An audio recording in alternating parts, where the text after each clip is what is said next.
ಸ್ನೇಹಿತರೆ ನಮಸ್ಕಾರ. ಇವತ್ತು ನಾವು ಹೇಳ ಹೊರಟಿರುವಂಥ ಕತೆ ಕೇಳಿದರೆ ನಿಮ್ಮ ಕಣ್ಣಾಲೆಗಳು ಒದ್ದೆಯಾಗೋದು ಗ್ಯಾರಂಟಿ. ಹೆತ್ತ ಮಗಳ ಸಾವಿನ ನೋವಿನಲ್ಲಿರುವಂಥ ಒಬ್ಬ ತಂದೆ ತನ್ನ ಮಗಳ ಅಂತ್ಯ ಸಂಸ್ಕಾರವನ್ನು ಮಗಳ ಗಂಡ ಕಟ್ಟಿಸುತ್ತಿರುವಂತಹ ಮನೆಯ ಒಳಗೆ ಮಾಡಿದ್ದಾನೆ ಅಂದರೆ ನೀವು ನಂಬ್ತೀರಾ? ಹೌದು, ಇದು ಸಿನಿಮಾ ಕಥೆಯಲ್ಲ. ತುಮಕೂರು ಜಿಲ್ಲೆಯ ಪಾವಗಡ ತಾಲೂಕಿನಲ್ಲಿ ನಡೆದಿರುವಂತಹ ಕಟು ಸತ್ಯ. ಅಷ್ಟಕ್ಕೂ ಆ ತಂದೆ ಯಾಕೆ ಅಷ್ಟು ದೊಡ್ಡ ನಿರ್ಧಾರ ತಗೊಂಡ್ರು? ಮಗಳ ಸಾವಿನ ಹಿಂದೆ ಅಡಗಿರುವಂಥ ಮರ್ಮವೇನು? ಈ ವಿಡಿಯೋನ ಪೂರ್ತಿ ನೋಡಿ ಅಪ್ಪ ಮಗಳ ಈ ಕರುಣಾಜನಕ ಕಥೆಯ ಸಂಪೂರ್ಣ ಮಾಹಿತಿಯನ್ನು ನಾವು ನಿಮಗೆ ನೀಡ್ತೀವಿ. ಅದಕ್ಕೂ ಮುಂಚೆ ನಮ್ಮ ಫೇಸ್ಬುಕ್ನಲ್ಲಿ ಹೊಸಬರಾಗಿದ್ದಲ್ಲಿ ದಯವಿಟ್ಟು ನಮ್ಮ ಫೇಸ್ಬುಕ್ಕನ್ನು ಫಾಲೋ ಆಗಿ, ಯೂಟ್ಯೂಬ್ನಲ್ಲಿ ಸಬ್ಸ್ಕ್ರೈಬ್ ಆಗಿ.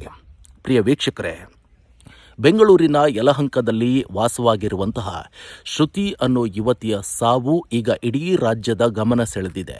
ಶ್ರುತಿಯವರು ನೇಣು ಬಿಗಿದುಕೊಂಡು ಆತ್ಮಹತ್ಯೆ ಮಾಡಿಕೊಂಡಿದ್ದಾರೆ ಅನ್ನೋದು ಮೇಲ್ನೋಟಕ್ಕೆ ತಿಳಿದು ಬಂದಿರುವಂಥ ವಿಷಯ.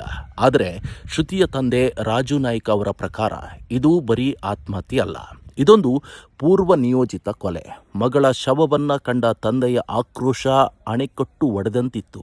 ಯಾಕಂದರೆ ಮಗಳು ಸತ್ತಾಗ ಗಂಡನ ಮನೆಯವರು ತೋರಿಸಿರುವಂಥ ಆ ವರ್ತನೆ ಆ ತಂದೆಯನ್ನು ಮತ್ತಷ್ಟು ಕೆರಳಿಸಿತ್ತು. ಈಗ ಅಸಲಿ ವಿಚಾರಕ್ಕೆ ಬರೋದಾದರೆ, ರಾಜು ನಾಯ್ಕ ಅವರು ಮಗಳ ಶವವನ್ನು ತೆಗೆದುಕೊಂಡು ಹೋಗಿದ್ದು ಪಾವಗಡದ ಭೂಪೂರು ತಾಂಡಕ್ಕೆ. ಅಲ್ಲಿ ಶ್ರುತಿ ಗಂಡ ಪವನ್ ಕಲ್ಯಾಣ್ ಒಂದು ಹೊಸ ಮನೆಯನ್ನು ಕಟ್ಟಿಸ್ತಾ ಇದ್ದಾನೆ. ಅಚ್ಚರಿಯ ವಿಷಯ ಅಂದರೆ, ಆ ತಂದೆ ಮಗಳ ಅಂತ್ಯಕ್ರಿಯೆ ಮಾಡಿದ್ದು ಅದೇ ನಿರ್ಮಾಣ ಹಂತದ ಮನೆಯ ಪಡಸಾಲೆಯಲ್ಲಿ. ಟೈಲ್ಸನ್ನು ಕಿತ್ತಾಕಿ ಮಗಳನ್ನು ಅಲ್ಲಿಯೇ ಹೂತಾಕಿದ್ರು. ಜನ ಕೇಳ್ತಿದ್ದಾರೆ, ಯಾಕೆ ಮನೆಯೊಳಗೆ ಹೂತಿದ್ರಿ ಅಂತ. ಅದಕ್ಕೆ ಆ ತಂದೆ ಕೊಟ್ಟ ಉತ್ತರ ಕೇಳಿದರೆ ಎಂಥವರಿಗೂ ಕೂಡ ಸಂಕಟ ಆಗುತ್ತೆ.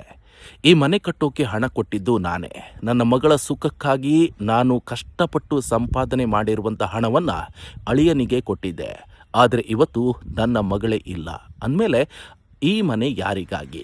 ನನ್ನ ಮಗಳು ನೆಮ್ಮದಿಯಿಂದ ಇರಬೇಕಾಗಿರುವಂಥ ಮನೆಯಲ್ಲೇ ಅವಳ ಮಣ್ಣು ಇರಲಿ ಅನ್ನೋದು ಆ ತಂದೆಯ ನೋವಿನ ಮಾತು. ವೀಕ್ಷಕರೇ, ವಿಷಯ ತಿಳಿತಾ ಇದ್ದಂತೆ ಸ್ಥಳಕ್ಕೆ ತಿರುಮಣಿ ಪೊಲೀಸರು ದೌಡಾಯಿಸಿದ್ರು. ಮನೆಯೊಳಗೆ ಅಂತ್ಯ ಸಂಸ್ಕಾರ ಮಾಡೋದು ಕಾನೂನು ಬಾಹಿರ ಅಂತ ರಾಜು ನಾಯ್ಕ ಅವರ ಮನವೊಲಿಸಲು ಪ್ರಯತ್ನ ಕೂಡ ಪಟ್ಟರು. ಆದರೆ ರಾಜು ನಾಯ್ಕ ಅವರ ಆರೋಪ ಬೇರೆಯೇ ಇತ್ತು. ಮಗಳ ಅಂತ್ಯ ಸಂಸ್ಕಾರಕ್ಕೆ ಗಂಡನ ಮನೆಯವರು ಯಾರೂ ಬರಲಿಲ್ಲ, ಅವರೇ ಜವಾಬ್ದಾರಿ ತಗೋಬೇಕಿತ್ತು, ಆದರೆ ಓಡ್ ಹೋಗಿದ್ದಾರೆ ಅಂತ ಕಿಡಿಕಾರಿದರು.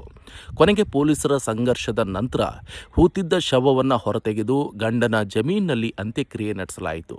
ಈ ವೇಳೆ ಪೊಲೀಸರು ನಮ್ಮ ಮೇಲೆ ದೌರ್ಜನ್ಯ ಎಸಗಿದ್ರು ಅಂತಲೂ ಆ ತಂದೆ ಈಗ ಕಣ್ಣೀರು ಹಾಕ್ತಿದ್ದಾರೆ. ರಾಜು ನಾಯ್ಕ ಅವರು ಹೇಳ್ತಿರೋದು ಒಂದು ಮಾತು, ನಮ್ಮ ಮಗಳನ್ನು 3-4 ದಿನ ಮೊದಲೇ ಪ್ಲ್ಯಾನ್ ಮಾಡಿ ಕೊಲೆ ಮಾಡಿದ್ದಾರೆ.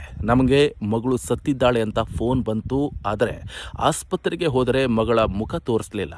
ಅಳಿಯ ಪವನ್ ಮತ್ತು ಅವನ ತಂದೆ ತಾಯಿ ಸೇರಿ ಈ ಕೃತ್ಯ ಎಸಗಿದ್ದಾರೆ ಅಂತ ಪೊಲೀಸರಿಗೆ ದೂರು ಕೊಟ್ಟಿದ್ದಾರೆ. ಇನ್ನು ಮಗಳನ್ನು ಕಳೆದುಕೊಂಡ ಆ ತಂದೆಗೆ ಈಗ ಬೇಕಿರೋದು ನ್ಯಾಯ ಮಾತ್ರ. ಸುಖವಾಗಿ ಇರ್ತಾಳೆ ಅಂತ ಕಳಿಸಿಕೊಟ್ಟಂಥ ಮಗಳು ಶವವಾಗಿ ಬಂದಾಗ ಆ ತಂದೆಯ ಆಕ್ರೋಶ ಈ ರೀತಿ ಸ್ಫೋಟಗೊಂಡಿದೆ. ವೀಕ್ಷಕರೇ, ಕಾನೂನು ಕೈಗೆತ್ತಿಕೊಳ್ಳೋದು ತಪ್ಪಿರಬಹುದು, ಆದರೆ ಮಗಳ ಸಾವಿನ ನೋವಿನಲ್ಲಿರುವಂಥ ತಂದೆಯ ಆಕ್ರೋಶಕ್ಕೆ ಬೆಲೆ ಇಲ್ಲವೇ? ಈ ಪ್ರಕರಣದ ಬಗ್ಗೆ ನಿಮ್ಮ ಅಭಿಪ್ರಾಯ ಏನು? ಶ್ರುತಿ ಸಾವಿಗೆ ನ್ಯಾಯ ಸಿಗಬೇಕಲ್ವಾ? ನಿಮ್ಮ ಅನಿಸಿಕೆಗಳನ್ನು ಕಮೆಂಟ್ ಬಾಕ್ಸ್ನಲ್ಲಿ ತಿಳಿಸಿ. ಇಂತಹ ಮತ್ತಷ್ಟು ಸುದ್ದಿಗಳಿಗಾಗಿ ನಮ್ಮ ಪೇಜನ್ನು ಫಾಲೋ ಮಾಡೋದು ಮರಿಬೇಡಿ. ಧನ್ಯವಾದಗಳು. ಕರ್ನಾಟಕ.